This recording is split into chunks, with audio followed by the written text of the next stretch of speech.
What is up, YouTube? Mark Hicks coming at you with another video. Today, a Yeezy 700. We got a V3, and it is in the Yeezy 700 V3 Arzareth color A. Arzareth, obviously, because Kanye is super religious now, so it's kind of a fitting name.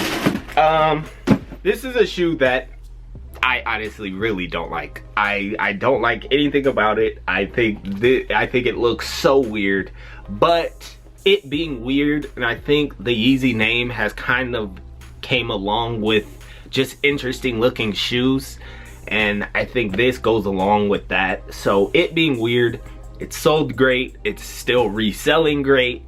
It being weird just allows almost forces people to buy them. I don't know what it is. This is the first time we've ever seen like this type of vibrant like blue on a Yeezy.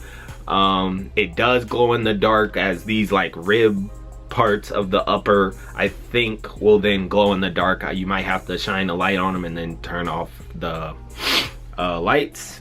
Shoe does have like a yellowish bottom, which also not a fan of, and I don't know if you can see inside there. This shoe does not come with the Adidas Boost, and I think he might have did that to reduce the price a little bit, considering these were only $200.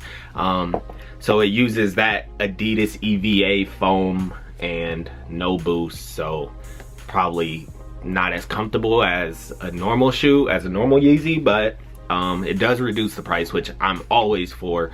If Jordan can figure out a way to get these retros back to 160 by, I don't even know how they're gonna do it, but if they can reduce the price, I'm always for price reductions in the shoe world. Does have that inner lining kind of we've seen on other Yeezy pairs, and I don't know, it's just a interesting shoe. I'd give you a look on Labor Day. Let me know if you copped in the comments, and if you feeling this shoe. I know I'm not, and I know I'm not keeping it. Yeah, I got better things to spend $200 on. Yeah, leave a comment, like the video, please. It helps me a ton, especially in the time where YouTube does not care. So like the video, helps me a ton, and yeah, we'll catch you on the next one.